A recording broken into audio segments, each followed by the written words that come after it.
Quand le rêve devient réalité, on ne s'en aperçoit vraiment que quand on fond en reconnaissance. Et ZAG LNDE, après avoir participé au forum Togo-Maroc organisé par l'Université de Lomé en 2018, a signé un partenariat avec le groupe École supérieure de management de télécommunications et de l'informatique, SUPMTI. Pour concrétiser ce mariage, les deux parties se sont accordées sur la construction du bâtiment Professeur Abdelaziz Créole. Ce joyau architectural a été inauguré ce jeudi 9 juin 2022 à Lomé. Le bâtiment Professeur Abdelaziz Créole dispose d'un laboratoire, de 2 bureaux, de 4 salles de classe et des toilettes à chaque niveau. L'objectif de ce lien est de faire connaître au public les retombées du partenariat, notamment l'existence d'un cadre de formation à ZAG NDE dans le domaine de la technologie industrielle et la formation des jeunes dans 2 filières comme l'ingénierie de systèmes informatiques ISI et le management industriel et logistique MIL seront dispensés. SUMPTI est une première implantation dans laquelle nous délocalisons nos formations d'ingénierie informatique, industrielle et logistique ici à Lomé, près de vous, parce que le Maroc pour nous a un rôle, celui de faire savoir aux frères pays africains que nous pouvons construire nos pays et avancer vers le développement, a confié M. Adbert Raham Créole, PDG du groupe SUPMTI. Le ministre Majesté Iou Ouatiba de l'enseignement supérieur et de la recherche s'est réjoui du fait que les bonnes écoles arrivent au Togo. Pour la révérende sœur Louis de Jésus à Sion, DG de ZAG NDE, c'est à travers une offre de formation diversifiée et une ouverture sur l'international qu'elle poursuit son chemin au niveau sous-régional comme pôle d'information d'excellence. C'est dans ce élan que naît ce partenariat avec le groupe SUPMTI et dont le fruit est célébré ce jour. Suivez le reportage avec Togo Actualité et Mia Benou. Le PDG du groupe SUPMTI Maroc. Donc c'est un groupe panafricain parce qu'il comporte aujourd'hui 30 nationalités africaines, tous les pays francophones mais aussi certains pays anglophones. Nous avons des formations en anglais et en français dans l'ingénierie et dans le management. Nous avons des licences et des masters, nous avons des diplômes d'ingénieur d'État aussi, donc dans les domaines management, marketing, finance, dans les domaines informatiques et aussi industriels, énergétiques et renouvelables. Aujourd'hui, nous sommes en train d'inaugurer le bâtiment de SUPMTI Lomé au sein du campus de ZAG NDE. Donc, c'est le fruit d'un partenariat qui a commencé il y a de là 2 ans, 3 ans. Notre feu PDG, qui est mon père, qui est le fondateur de notre groupe depuis 2006, a cru au Togo et à Lomé. Elle a choisi comme première destination pour s'implanter en dehors du Maroc, en Afrique. Et avec son partenaire ZAG NDE, ils ont travaillé pour avoir cette école commune dans laquelle des jeunes peuvent avoir leur licence ici localement, dans le management industriel et logistique et aussi dans l'ingénierie des systèmes informatiques, dans les systèmes embarqués, dans les réseaux et dans l'intelligence artificielle, avant de partir au Maroc s'ils veulent pour le cycle de master. Donc cela va faire que des Togolais peuvent avoir une offre de qualité et dans l'ingénierie pointue, grâce au laboratoire que vous avez vu, pour vraiment se former ici. S'ils veulent passer directement au monde du travail par la suite, ils peuvent le faire. S'ils veulent encore aller vers les cycles supérieurs, ils peuvent le faire en passant par exemple au groupe. Parce que nous offrons à tout lauréat, et là c'est de façon indéfinie, c'est sans limite de temps, nous offrons une bourse de 40% sur les frais de scolarité de nos écoles au Maroc pour tout lauréat qui passe sa licence dans les filières de SUPMTI ici à Lomé. Donc, ça, c'est général. En plus de ça, nous sommes un groupe qui a un engagement social. Et c'est pour ça que nous avons des bourses de mérite et d'excellence. En fait, chez nous, au Maroc, vous allez trouver des dizaines d'étudiants qui étudient gratuitement. ne paye que des frais de scolarité limités et d'inscription limitée et pas de frais de scolarité pendant tout leur cursus de formation jusqu'à la fin. En général, ce sont les premiers des différents concours d'excellence qui sont organisés dans les différentes capitales africaines. Donc ici, au niveau de cette école-là, il y aura des concours qui sont organisés. Ces concours vont donner accès à des bourses pour étudier ici et aussi à étudier dans le groupe SUPEMTEO au Maroc. Donc ces bourses-là, ce sont des réductions qui peuvent aller de 20% jusqu'à 100%. Donc pour les frais de scolarité, pour que les étudiants vraiment aient accès. Et c'est méritoire. Plus l'étudiant est brillant, moins il paye de scolarité. Ça, c'est une règle générale au groupe SUPEMTEO qui fait que c'est l'école des leaders de l'Afrique parce qu'il y a plein d'étudiants qui excellent dedans et il y a de plus en plus. Segments principaux qui sont adressés. Le premier côté est l'informatique. L'informatique dans ses aspects les plus techniques. On n'est pas que dans l'informatique de gestion, on est plutôt dans l'ingénierie informatique dans ses détails, dans l'intelligence artificielle, dans les réseaux et télécoms. Et tout ça, on est dans l'âge de la digitalisation, c'est un besoin partout, dans toutes les administrations, dans toutes les entreprises, partout, même ici. Et des fois même l'Afrique, elle dépasse l'Europe dans l'informatisation. Pourquoi? Parce que, en fait, on n'est pas obligé de passer par le même chemin que les autres ont pris. En fait, ils ont commencé par la communication filaire avant de passer à la communication sans fil. Nous, on est prêt à passer directement au sans fil, n'est-ce pas? Et on peut aller plus rapidement parce que, vu qu'on n'a pas le choix du filaire, et on ne l'a pas déjà installé, on va aller plus rapidement dans le sans fil. C'est comme ça, l'Afrique peut vraiment, grâce aux nouvelles technologies, dépasser les autres. Déjà, aujourd'hui, tout le monde sait que l'Afrique, elle va avec une vitesse supérieure que les autres. En fait, en parlant de la croissance annuelle. Donc, il faut juste croire en soi et savoir qu'on peut. Le Maroc, en tant que pays africain, est une preuve qu'on avance et qu'on peut. Donc, tous les pays africains peuvent le faire et le Togo aussi. La partie industrielle et logistique. La partie industrielle et logistique, c'est encore plus pertinent pour Lomé et pour le Togo. Parce que, vu le port de Togo qui est à côté, vu maintenant les relations entre les pays de l'Atlantique de l'Afrique, hier et avant-hier, il y avait le ministre des Affaires étrangères togolais qui était au Maroc dans une grande rencontre de 24 pays atlantiques africains et dans lesquels ils font les relations entre eux. Et dans ceci, il y a tous l'échange commercial à travers les ports, tous les échanges qui sont relatifs en matière première, à l'industrie et tout ça. Et donc les ingénieurs en industriel et logistique sont bien placés pour répondre à ce besoin. Un événement qui va vraiment dans la partie de la politique du gouvernement qui vise à faire de l'excellence aujourd'hui en Afrique. Quand vous voyez un peu l'actualité mondiale, vous allez vous rendre compte que le monde est en train de traverser 3 grandes crises majeures. Il y a évidemment le contexte de la guerre qui évoque aussi les questions sécuritaires que nous vivons en Afrique, notamment au Togo. Et ces questions sécuritaires entraînent directement 3 conséquences. La première, c'est la crise énergétique. La deuxième, c'est la crise alimentaire. Et la troisième, c'est les questions ou besoins en conversion numérique. Et pour ces grands problèmes qui se posent à nous, le Togo, notre pays, ne peut être en marge et doit essentiellement trouver des réponses pour répondre à ces crises majeures. Ces crises trouvent leur fondement dans, je dirais, les besoins que l'humanité même éprouve, les besoins de puissance, les besoins d'autodétermination et aussi les besoins de connaissance. C'est pour cela que le gouvernement togolais, depuis 2 ans, a axé sa gouvernance, je vais dire, sur des projets de réforme. Il y en a essentiellement 42 et aussi des 32 programmes de réforme qui visent essentiellement à régler les problèmes auxquels nous sommes confrontés et que nous avons identifiés. Pour ce qui concerne l'enseignement supérieur, il y a, je vais dire, un projet phare, c'est le projet 11, dont l'objectif est de faire désormais la promotion des métiers prioritaires et donc le métier que nous allons qualifier de professionnalisant.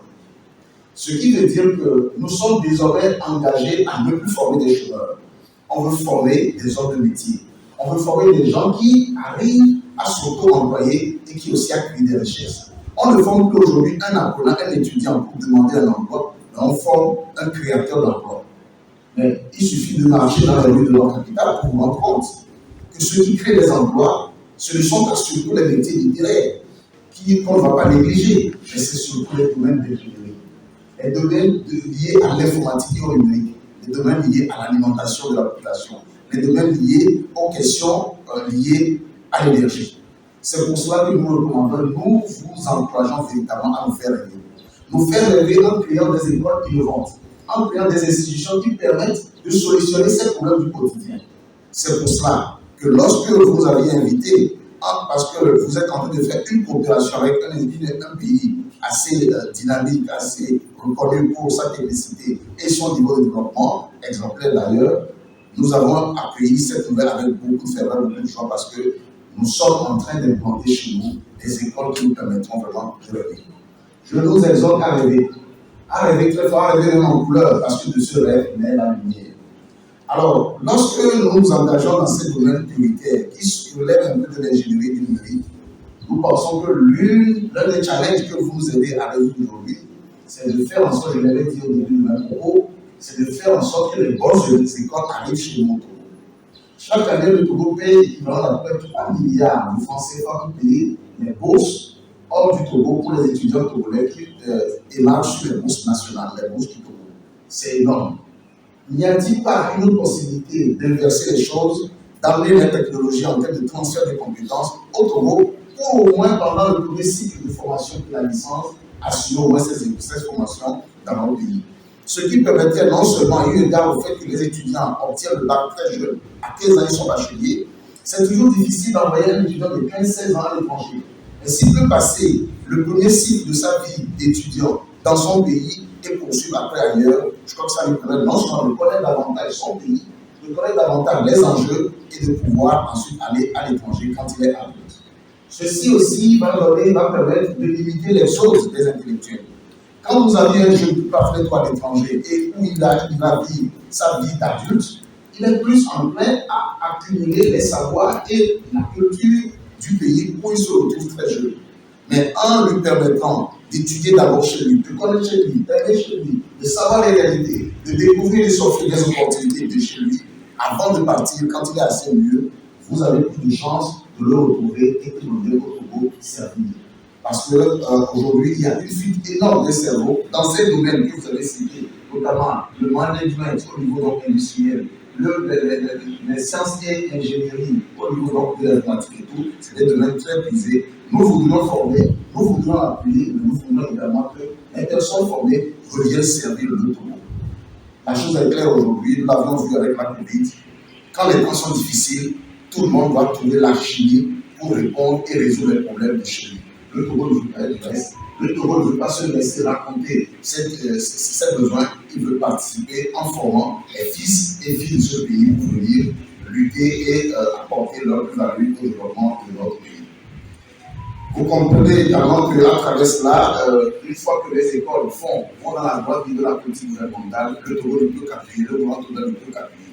Je veux donc vous dire ici que nous aiderons les écoles innovantes, tant privées que publiques, à se doter des outils et des ressources humaines nécessaires pour apporter de la bonne qualité. Et lorsque, dans cette école qui est naissante, pour la promotion en deuxième année, les meilleurs seront sélectionnés, nous aiderons les familles à leur doter évidemment de bourses, à l'aide de bourses congolaises nationales pour que ces étudiants puissent étudier de façon confortable dans les universités du monde. Notre pays peut participer, être présent au Conseil des Nations.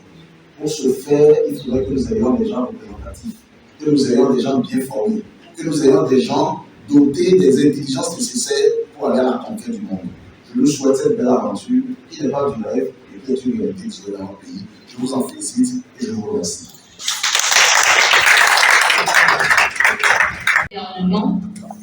Excellence, Monsieur le ministre de l'Enseignement supérieur et de la Recherche, révérentes sœurs, Mesdames et Messieurs les chefs d'entreprise, chers enseignants, chers parents, Mesdames et Messieurs les journalistes, la création de cette école avec ces deux filières en licence professionnelle, à savoir MIN, Management industriel et logistique, et ISI, Ingénierie des systèmes informatiques, est une satisfaction pour nous, les étudiants actuels, pour toute la jeunesse togolaise et la jeunesse africaine subsaharienne.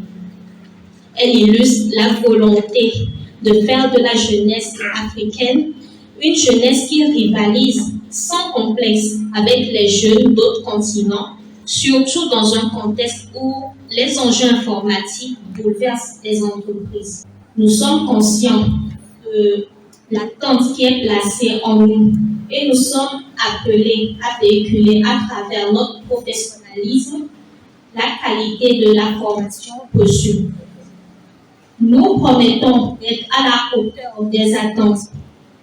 Monsieur le ministre de l'Enseignement supérieur de la Recherche, Monsieur le PDG du groupe SUPEPTI, la révérende directrice générale de l'ESAC NDE, vous ne pouvez pas imaginer notre joie, notre fierté et notre reconnaissance vis-à-vis de ce cadre d'apprentissage qui nous est offert, ainsi que l'appartenance à la première promotion, désormais flambeau de cette filière. Nous promettons de faire un bon usage de ce bâtiment et des outils mis à notre disposition. Nous vous assurons, à travers notre détermination et notre abnégation pour un résultat meilleur, à travers une acquisition du savoir, du savoir-faire pour un savoir-faire, afin de devenir des cadres informatiques et industriels dans un avenir proche. Merci. La déléguée de la première promotion. La mentalité devait changer, il nous a fallu faire le vide. Alors si maintenant on apparaît fort, c'est parce qu'on a appris à cultiver notre zèle. J'ai conçu mon âme avec ma foi et tracé ma voie avec ma flamme. Mon histoire, je l'ai écrite à l'encre de mon âme. Appelez-moi Mikiab, celle qui fait un avec le slam. Et avec celui-ci, je vous dis bonjour, messieurs et dames.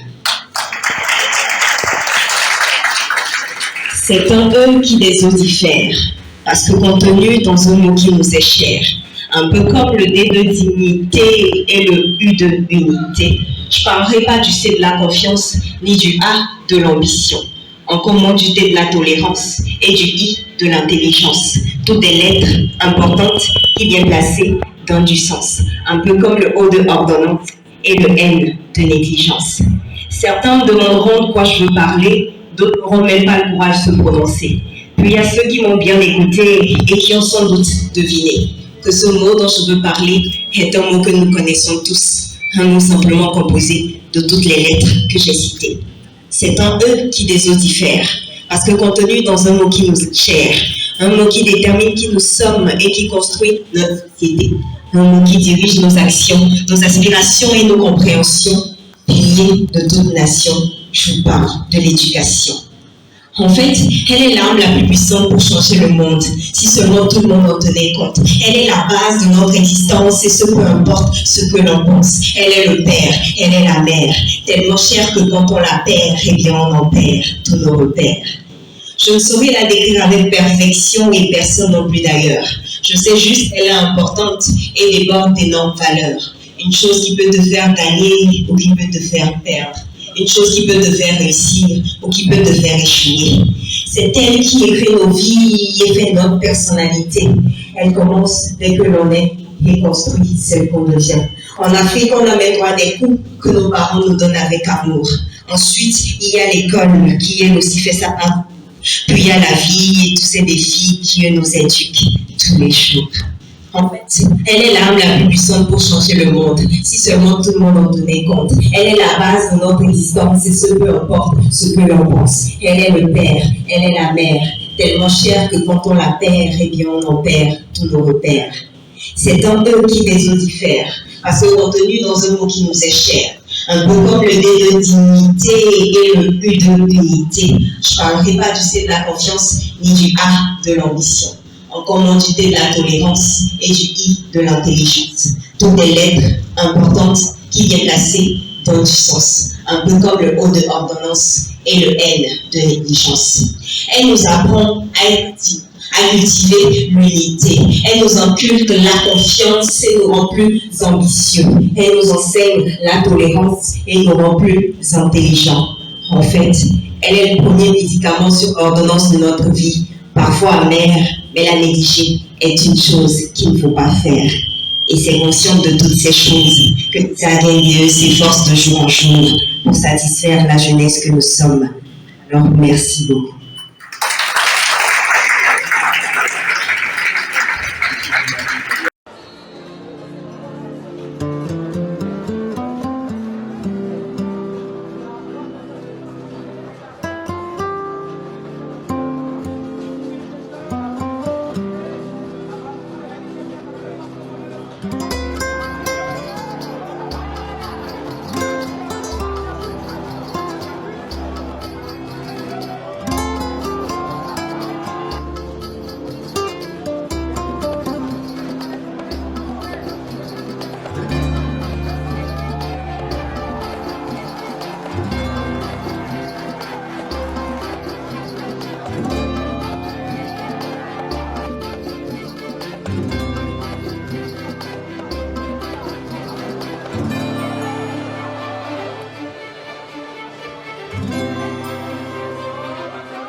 Aujourd'hui, nous sommes quotidiennement toujours souvent des différents accidents, des embouteillages qui se passent dans différents pays. En une des principales causes est le manque à 4 fois. Comment fonctionne-t-il? Lorsque les feux rouges des directions nord et sud sont allumés, automatiquement les feux verts des directions est et ouest s'allument, permettent aux passagers de circuler du moment et inversement. Alors, chaque feu rouge a une durée de 15 secondes, les feux verts 10 secondes et les feux rouges 10 secondes. Nous avons utilisé pour ce programme une carte Arduino et un programme Arduino qui utilise un langage C++. Qu'est-ce qu'Arduino? Arduino est une plateforme de prototypage qui permet aux utilisateurs de créer des objets électroniques à partir de cartes électroniques. Manuellement, libre et bon. Merci. Ça, c'est vous qui l'avez assemblé. Oui. Donc, la pièce que je vois là, c'est la classique. Vous l'avez supprimée, c'est blanc. Elle est déjà achetée.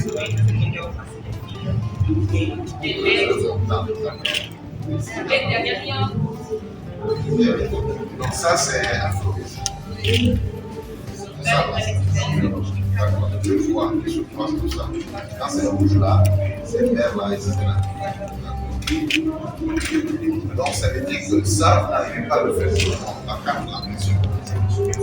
Il faut que vous arriviez à le faire. Il y a une école à l'OP qui fait ça. Nous avons une école à l'OP qui fabrique des cartes. Oui, avec du plastique.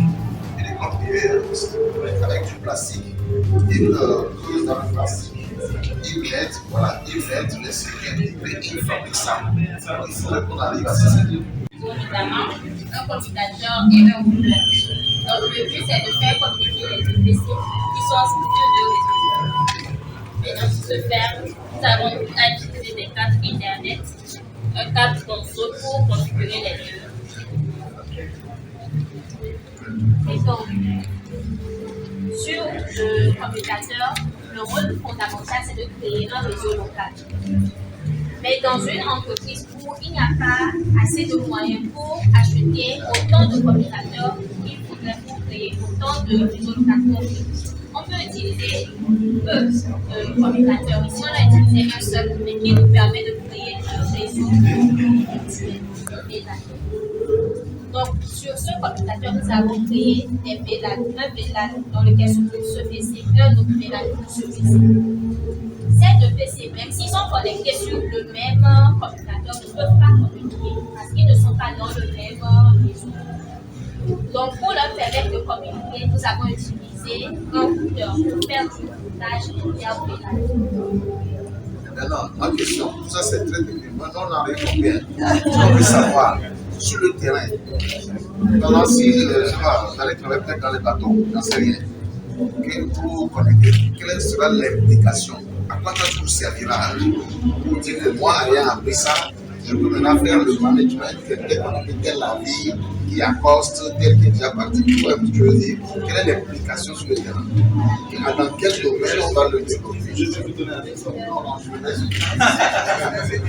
oui, vas-y. Par exemple, dans le navire, tout le monde n'aura pas assez de informations. Voilà. Le côté administration peut avoir son réseau à lui. Voilà. Le côté personnel aura aussi son réseau à lui. Mais il faut que par moment, ces deux départements puissent communiquer. Voilà, c'est là que nous on est. C'est ce qu'on entend que tu dises. En fait, le groupe Super Pays Maroc, nous les avons rencontrés lors du forum que l'Université nationale du Togo avait organisé en 2018. C'est lors de ce forum que nous les avons retrouvés également. Et d'échange en échange, nous sommes convenus et nous avons signé un accord de partenariat qui nous permet de délocaliser leur formation depuis le Maroc sur notre territoire. Donc c'est une formation en ingénierie informatique et ingénierie industrielle. Je crois qu'avec le développement actuel, nous en avons sérieusement besoin pour notre économie. Bien, pour accéder à cette formation, d'abord il faut avoir le bac, forcément, parce que c'est un parcours licence qui s'inscrit dans un système LMD. Il faut avoir le bac, et surtout le bac D. Parce que l'informatique, c'est les mathématiques. Il faut le bac D ou le G2. Notre établissement, nous sommes dans un dynamisme d'innovation. Donc, c'est un partenariat qui est un plus à notre recherche d'innovation, recherche d'excellence et aussi de faire la différence avec les autres élèves. Parce qu'apparemment, nous sommes tous dans la formation ici. Donc, avec ce partenariat, ça fait un peu la différence et ça apporte un plus à la jeunesse togolaise. Et ça contribue surtout à l'évolution de notre pays. Les étudiants qui bientôt vont faire le bac, qui ont déjà reçu le bac, n'hésitez pas, venez à ESAG LDE, votre avenir est assuré.